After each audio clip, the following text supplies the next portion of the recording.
On May 5th, a report reached the Las Vegas Metro Police Department that shook the community. Amari Nicholson, a 2-year-old boy, was reported missing from an apartment complex on Paradise Road. The mere mention of a missing child sent shockwaves through the community and prompted a collective effort to find Amari. The mother and boyfriend of Amari did what most of us might do and decided to use the news media to bring attention to his abduction. What followed has to be one of the most cringy and triggering interviews ever. He's in there playing with his toys, and all of a sudden there's a knock on the door. And it was a woman saying that she was her baby daddy's sister. Mm-hmm. And she said she was there to pick up steps. Uh-huh. And did you know her? Had you know her? I'd never seen any sides of her baby daddy's family. So you didn't know this woman? So then what happened? So then I go to proceed to, okay, I'm going to pack him a bag up, pack some of his belongings up, and when that happens, I turn around to call her to tell her if this is or this true, was this really prearranged? Mm-hmm. And as I'm doing that, she says she don't need anything from my stepson. They got everything they need for him, and basically just took off. So you gave? Did she take him then at that point? After that, she just basically said she got everything that she needs for him, and just that. Now, but you didn't know her though, correct? You never seen her. So you didn't? Did you not know this person you're letting take Amari away? I mean, from my knowledge, I already was told like someone was going to stop by, somebody was going to, but I never knew who. So I still had that in my head that somebody was coming by. Who said somebody was going to come by? That's what I was notified from my girlfriend prior to those days leading up.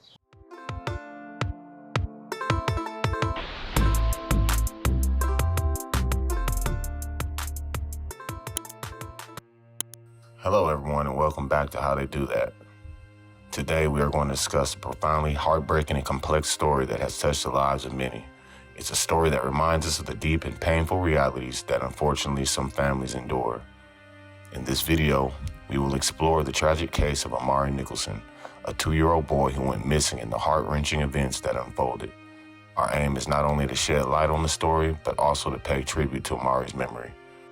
With numerous news outlets reporting the story of Amari, details about the story were being investigated. The first report of Amari missing came from a 911 call placed by Amari's mother, who happened to be hundreds of miles away in Colorado.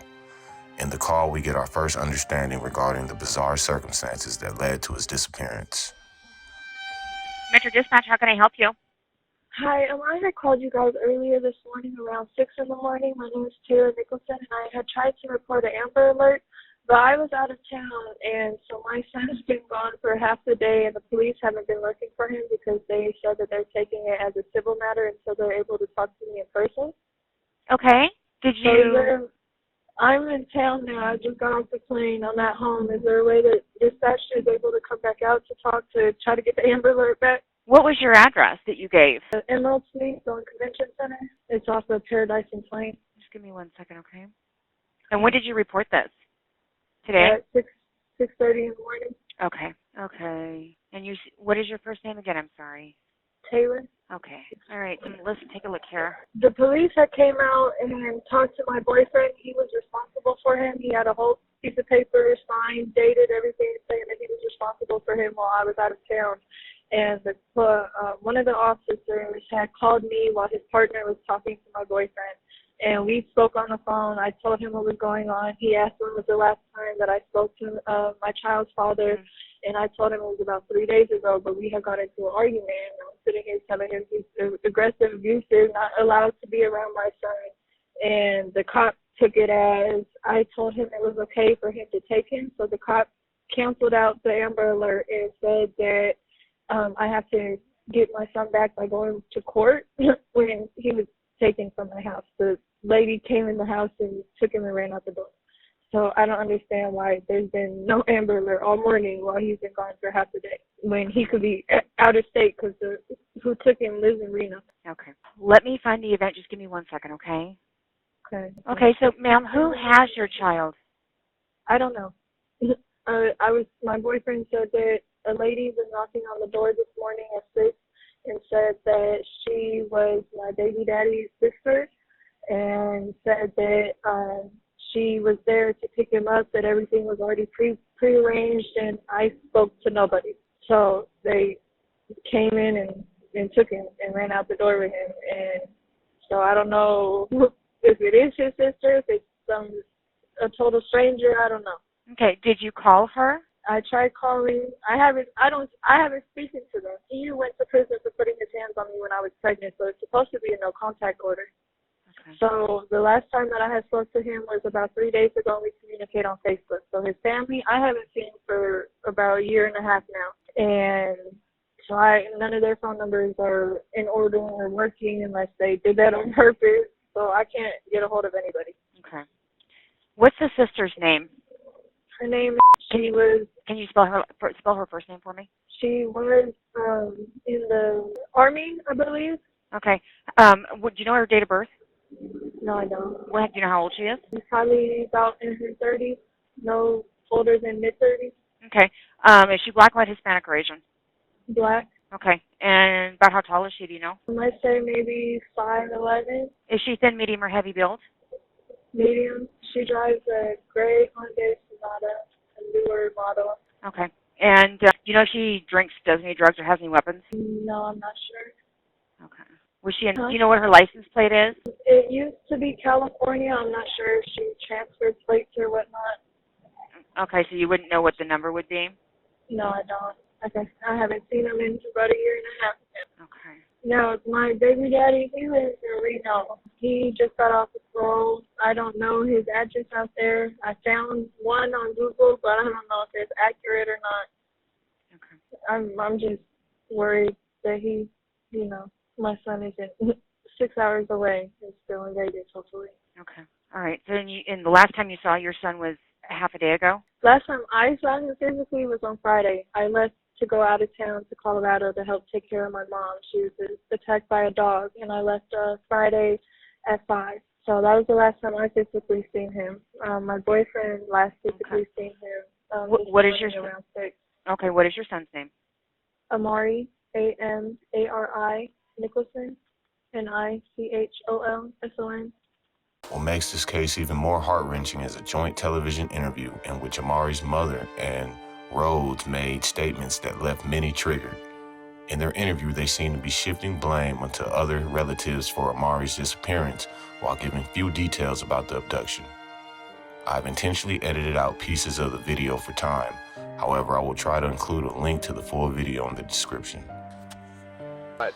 So are you saying that the sister never had permission to come and get him? Correct. She just came and took him? Yes. Okay. And have you talked to her lately? So I think you just told me that. No, I haven't spoken to him or his family in a year and a half. That was the first time that Giorgio went to prison 3 years ago for abusing me while I was pregnant. And he got released last year around August, and he visited him 2 days while he was in town, and that was the only time Giorgio's ever met and seen Amari. Okay. So his family, that was the first time they had seen him, was the one day of the visit. They haven't been to contact me, they haven't showed any emotion towards this. They haven't contacted me to get the story. They haven't contacted me to see where he is. Mm-hmm. They're not telling me anything. And then he sends a video into the newscasting, and he's smiling in the video. He's not showing any type of emotion, like as if he's really a concerned parent. Mm-hmm. It's like he just wants the publicity from it.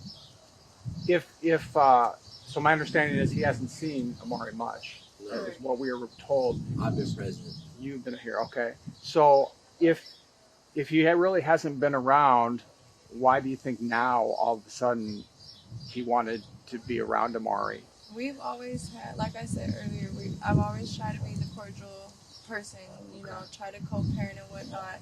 If he reaches out to me, I respond back. He's asked to see him a few times, but we haven't been able to make that arrangement work out yet. Mm-hmm. So he has asked to see him before. He has asked for him to come out there. He asked to have him for Christmas, and we had already booked plans before he had asked, so we weren't able to make that happen. So he has tried to, but like I said, he doesn't put in any effort into trying to, be a father in his life. So I'm not going to send my son to a complete stranger when, I've been through that, and I'm trying to give my son the best life that he can and not have to go through the things that I did as in my childhood. So I'm telling him, be more involved, FaceTime more so he can recognize you, so he can get an idea of who you are.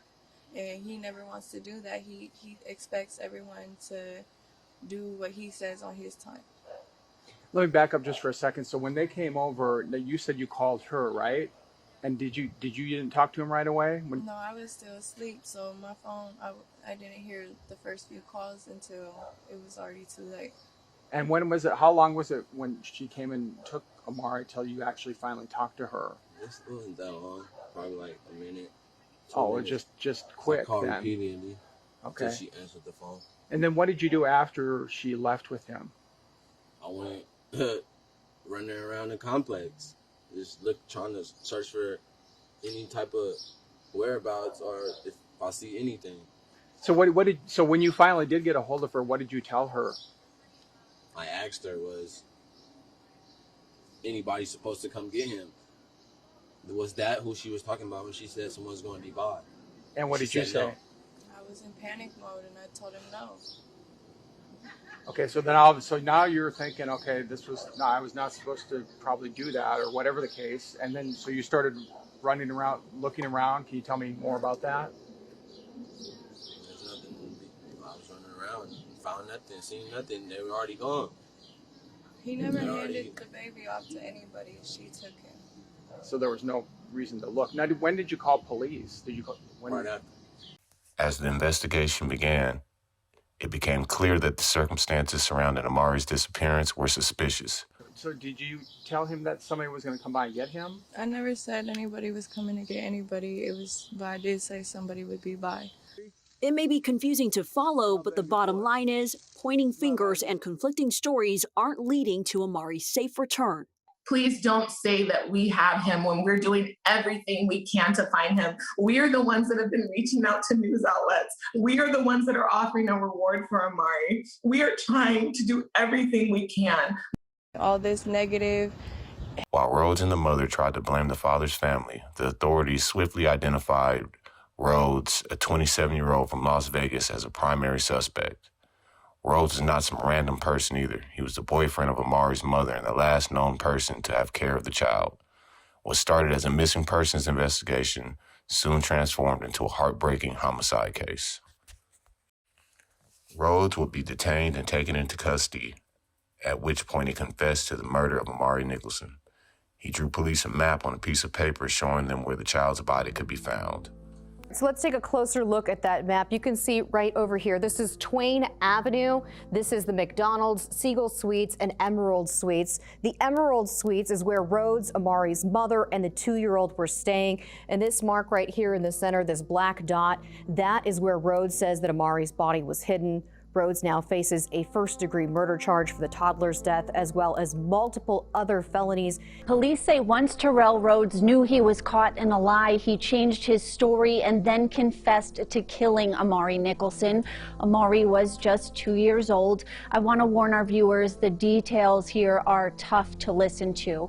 During an interview with police, a homicide detective testified in front of the grand jury that Rhodes, quote, admitted that Amari had urinated on himself several times, and he became upset and angry, so he hit Amari several times, end quote. He explained Amari was gasping for air and then turned blue and purple in the face. He said he tried CPR and Amari could not be revived. Rhodes was watching Amari while his girlfriend, who is the child's mother, was out of town to help care for a family member. Police say Rhodes drew a map to show where he put Amari's body. Investigators found the child's remains the next day. I talked with Amari's mother last. Sometime after giving his confession, he decided that he would try to grab an officer's gun and had more charges added.